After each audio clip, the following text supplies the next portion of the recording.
কোটা সংস্কার আন্দোলন ও তার প্রেক্ষিতে উদ্ভূত পরিস্থিতিতে অনেকে অপ্রত্যাশিতভাবে আহত এবং নিহত হয়েছে। তাছাড়া রাষ্ট্রীয় স্থাপনায় অগ্নিসংযোগ সহ নানা সহিংস ঘটনা ঘটেছে। আমরা এই সকল অনাকাঙ্ক্ষিত ঘটনা তীব্র নিন্দা জানাই এবং সুষ্ঠু তদন্ত সাপেক্ষে দ্রুত বিচারের দাবি জানাচ্ছি। আমাদের প্রধান দাবি ছিল কোটার যৌক্তিক সংস্কার, যা ইতিমধ্যে সরকার পূরণ করেছেন।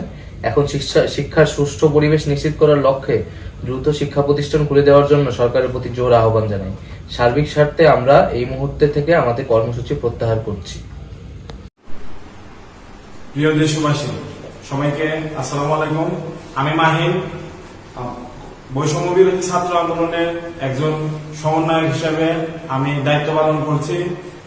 আপনারা সবাই আজকের ঘটনা সম্পর্কে সম্পূর্ণ অবগত আছেন।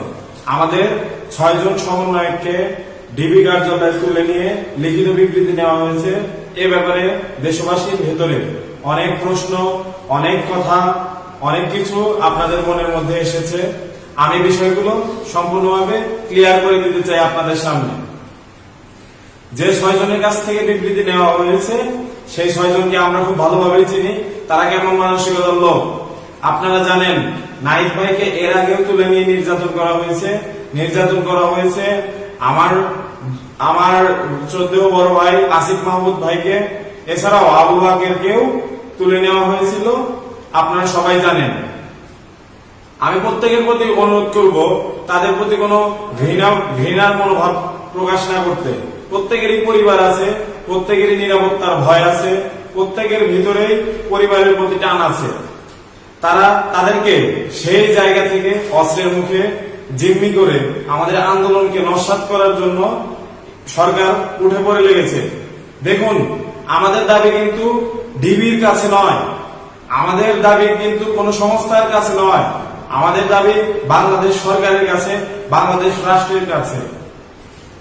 আমাদের যে দাবি, সেই প্রেস রিলিজ বা প্রেস বিজ্ঞপ্তি আমরা সবসময় সাংবাদিকদের মাধ্যমে দিয়েছি, এবং সংবাদ সম্মেলন কখনো যে ডিবি কার্যালয়ে হতে পারে না সেটা আপনারা ভালোই জানেন। এবং বিশেষত ছাত্রদের সংবাদ সম্মেলন, আজকে নাহিদ ভাই, সার্জিস ভাই, হাসান আব্দুল্লাহ ভাই, বাকের, আসিফ ভাই এবং আমাদের একজন নারী সমন্বয়ককে তুলে নিয়ে, তার বাইরেও অনেককে তুলে নেওয়া হয়েছে, আপনারা সবাই জানেন।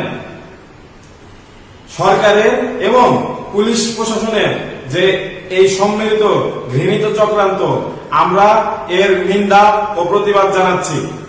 দেশবাসীর প্রতি এবং ছাত্র জনতার প্রতি আমার এবং আমাদের সমন্বয়কের বাকি যারা বাইরে আছে, প্রত্যেকের উদাত্ত আহ্বান থাকবে, আপনারা সবাই মাঠে নেমে আসুন। আমাদের কালকে বিক্ষোভ কর্মসূচি আছে এবং সেই বিক্ষোভ কর্মসূচিতে যোগদান করুন। আপনারা সবাই স্পষ্টভাবে একটা কথা আপনাদের মনে রাখতে হবে, আপনারা কিন্তু আমাদের কারো চেহারা দেখে, আমাদের কারো স্ট্যাটাস দেখে কিন্তু আপনারা এই আন্দোলনে আসেননি। কালকে যদি আমাকে তুলে নিয়ে যাওয়া হয় এবং তারপর যদি আপনি দেখেন আমার অবস্থান পরিবর্তিত হয়েছে, ধরে নেবেন আমার উপরে অনেক জুলুম করা হয়েছে, আমাকে, আমার পরিবারকে থ্রেট দেওয়া হয়েছে।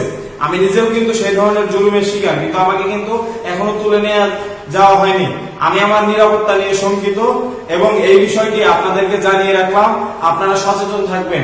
আবার বলে দিচ্ছি, কালকে আমাদের বিক্ষোভ কর্মসূচি আছে, আপনারা সবাই সেই মিছিলে যোগদান করুন এবং বিক্ষোভ কর্মসূচি সফল করুন।